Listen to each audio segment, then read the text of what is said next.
Hey, Bungie, can we just have freelance trials full time?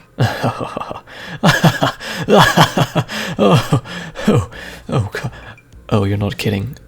No.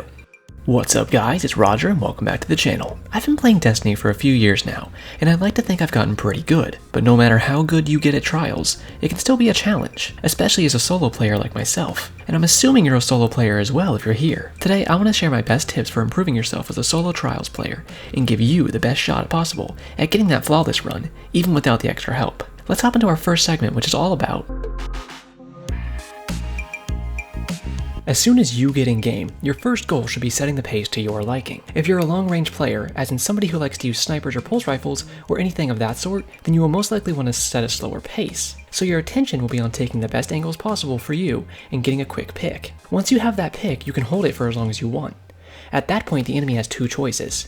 They can either stick a res, which you can just keep refarming, or they can get aggressive on you. You need to be careful of this reversal of pace setting, especially on weekends where Freelance is not active and you are playing against 3 stacks. Make sure you have some way to combat the rush and keep the pace of the match set to the speed you would like. But setting the pace as slow is not the only option of a solo player. You can do what I do and set the pace as quickly as possible. My usual strategy is to use my playstyle of blink shotgunning. With this playstyle, as soon as the first round starts, I look to infiltrate the enemy's defenses and take out as many as I can. When you play like this, you can often overwhelm the enemy. If they don't even have time to react, then they can't fight back. When you set the pace like this, it can very often net you a first round win.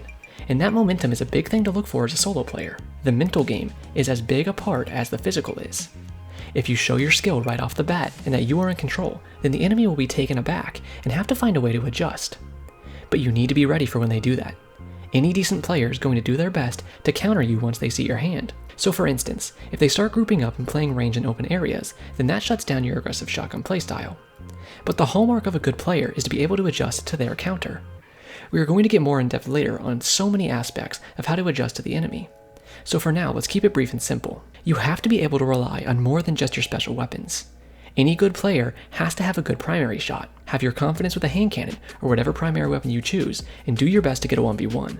Once you win the 1v1, then you can reevaluate the situation and maybe start to engage more aggressively and reinstitute your fast pace. If you can manage to do that, then you can stay in control of the match. Do your best to never become predictable. Peek new angles constantly. Do fake pushes.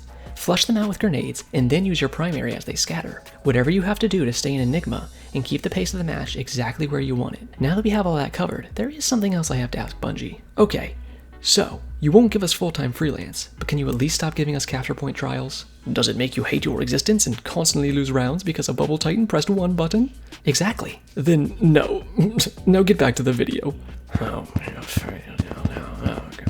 I shouldn't be surprised about that. But another letdown aside, let's get to our next segment, which is about... Let me start off by reminding you of the crushing loneliness of life. You got that firmly in your head? Good. Now that you know you're alone, you can learn to use it to your advantage. We need to talk about taking fights on your terms, and that is going to come down to a lot of different factors. One of the biggest is going to be knowing maps extremely well, and knowing where you are going to be heading before you even spawn in. Have a location of the map in mind to head directly there as the round starts. Pick areas that favor how you want to peek. If you are using a hand cannon, then you will want a wall that you can quickly peek around and get back to cover fast over and over. On a further range loadout, like a pulse rifle for example, you will want a solid area where you can hold lanes and be ready to take fights at any second. There are parts of any map that both teams will want to control. For example, most mid-map areas are going to be highly contested at the start of a round.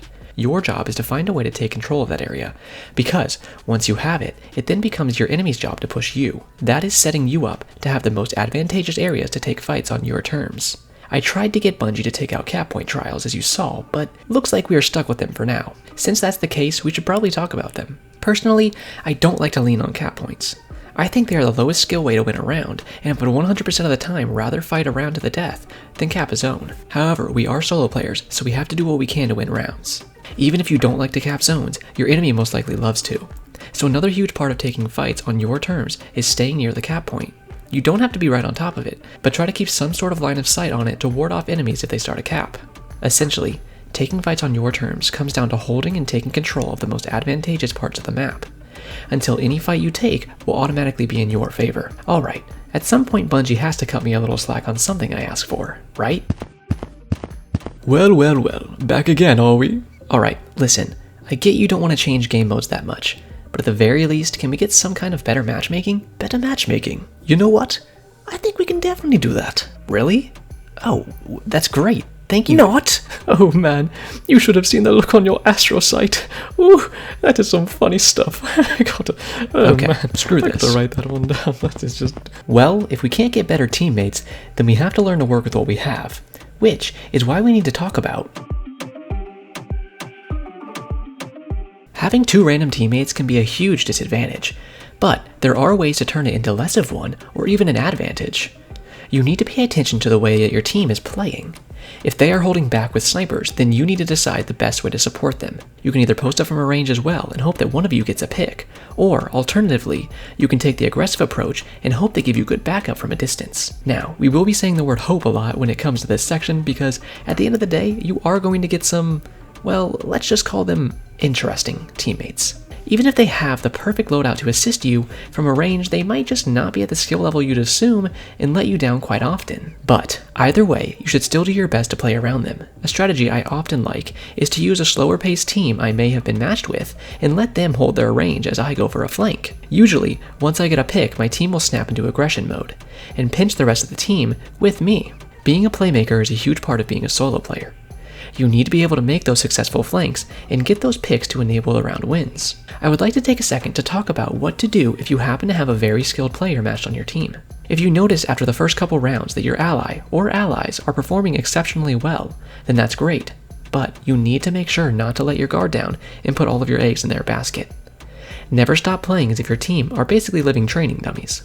Always aim to be that playmaker, and when the teammates turn out to be skilled players, it just means you'll crush that match out even quicker. If capture zones are active, then that is another variable to keep in mind. Pay attention and see how your team likes to play around the cap point. Some players want to glue their feet on top of it and never leave.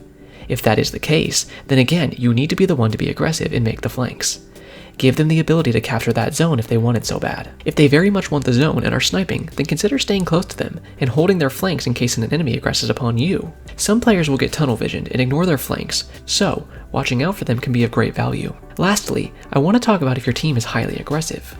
If they want to continually go in, then it may be in your best interest to be that ranged player as their backup. But it could be equally beneficial to rush with them and try to get quick rounds before the enemy gets their footing. Much of that will come down to the type of player that you are, but the message stays the same no matter your playstyle. Keep an eye on your team and see how they want to play. Do your best to adjust with their plays, and you will be well on your way to a win. Alright, let's try to make another request to Bungie, shall we? Oh, my beautiful little doll, I will never truly nerf you. What are you doing? Oh, well, you see, I was just... Did you need something? So, I was hoping you could consider actually nerfing some things. Maybe start with Orly Splendor or just Hunters in general. You know, stuff that ruins any competitive integrity in the game. Oh, for sure, I will get right on that, don't you worry. Are you screwing with me again? No, you are 100% right. Now run along while I figure out the nerfs to apply.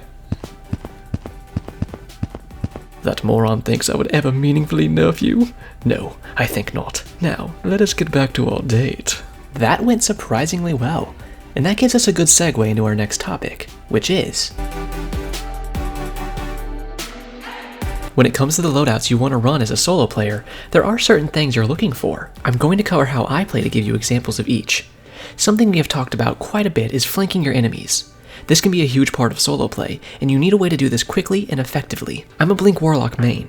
If you didn't know, Blink is the fastest movement option in the game, and using it allows me to very quickly get around my enemies and take new advantageous angles and flanks. I can cover half of a map in a number of seconds, and that enables me so much opportunities to catch my enemy off guard.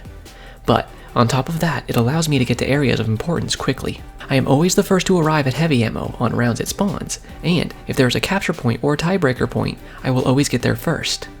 If you are at all interested in learning to play like me, then I'd recommend checking out some of my other videos. I post daily and can definitely teach you a thing or two. There are plenty of quick movement abilities that you can use, such as Warlock skating, and just being a hunter in general if either of those are more your speed. Just find some way to efficiently and effectively rotate around the map at a good pace. Now, being a Blink Warlock puts me on the Void subclass, and there is a lot of useful stuff in there to help me as a solo player. One of the biggest boons is Child of the Old Gods, or as we call him around here, Clarence. Clarence will spawn from placing a rift and seek out enemies you engage with. When fully deployed, he will hold down a large area and deal damage to any enemies in the radius, as well as weakening them. This is an amazing tool for denying the enemy's area and giving you amazing kill potential on them. You can look for an angle as Clarence weakens them, or even get aggressive at close range. While they are weakened, you can easily kill 1, 2, and sometimes even wipe their whole team. Now, since we are talking about area denial, I would like to add your choice of grenade on top of that. Axion Bolt or a Vortex Grenade are great choices to deny even more area. Use your kit to corner your enemy to a position of your choosing. I love to use Axions, not because they do ludicrous amounts of damage, but because they can easily chase enemies, and while they deal with them and get them out of position, I can get aggressive on them and get an easy kill.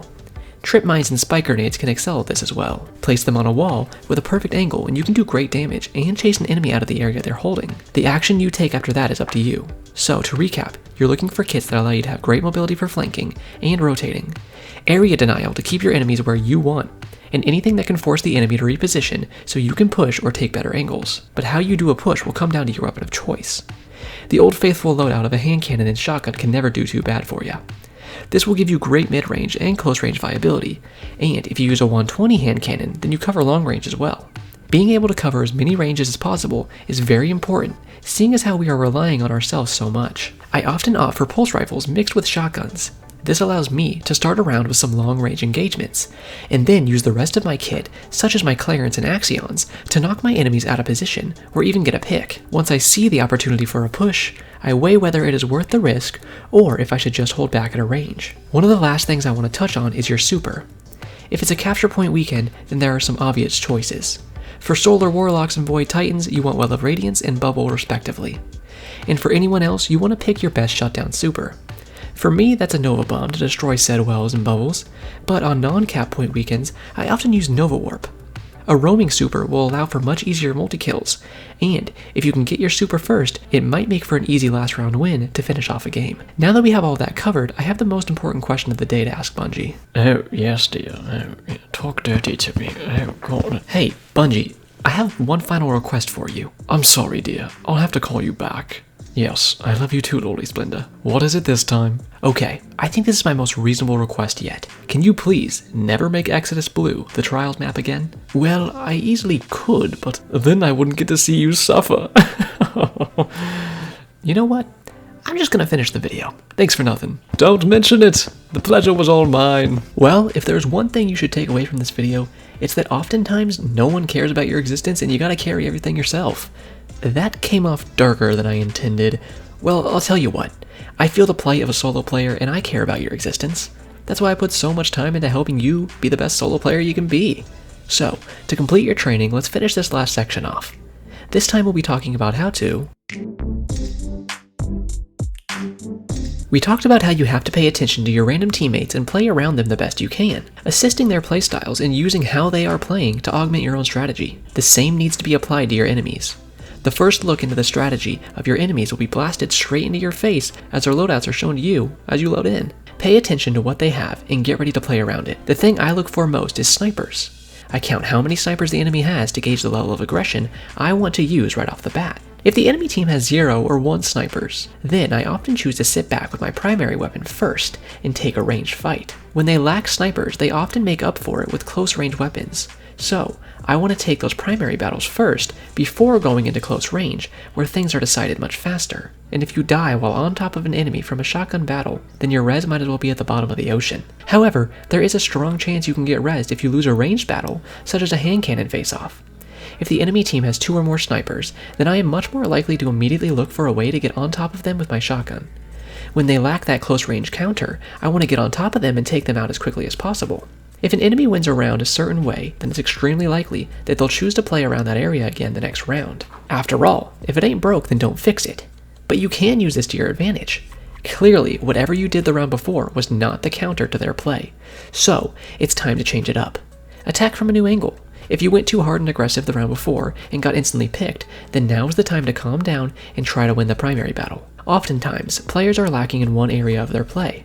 By that, I mean, if they are a 6 sniper player who knocks your skull off your shoulders every time you pop up to give them a saucy little wink, then they will probably not be as great of a close range player. And that lack of skill is what you need to notice and exploit. Notice the areas they are lacking skill in and use them to your advantage. If you're lucky, then you will excel in the exact same areas that they lack in. If you notice they like to hold certain areas, then see how you can lock them out of those areas. Doorways and hallways are extremely susceptible to mini nades. A good Axion can chase them out, a Vortex can make them back up or lock them in, and a nice Spike Nade or Trip Mine can get behind them and cook their cheeks. Just watch the areas they play, and think of the best way you can use them to your advantage. I do also want to mention, not to feel bad about baiting your teammates. Much of the time they will look like they just learned how to breathe earlier that day, so odds are using them as bait might be the best thing they can do for the team. Sometimes countering your enemies will be close to impossible if they are hard meta abusing. So, if that happens to be the case, then you have two choices. Either stoop to their level and meta abuse as well, or do what I do and just rely on your gun skill the best you can and hope. There are a lot of scumbags out there, but sometimes that can be a great chance to really test your skill. I have one more request for our old pal Bungie, and this one is honestly more of a personal thing.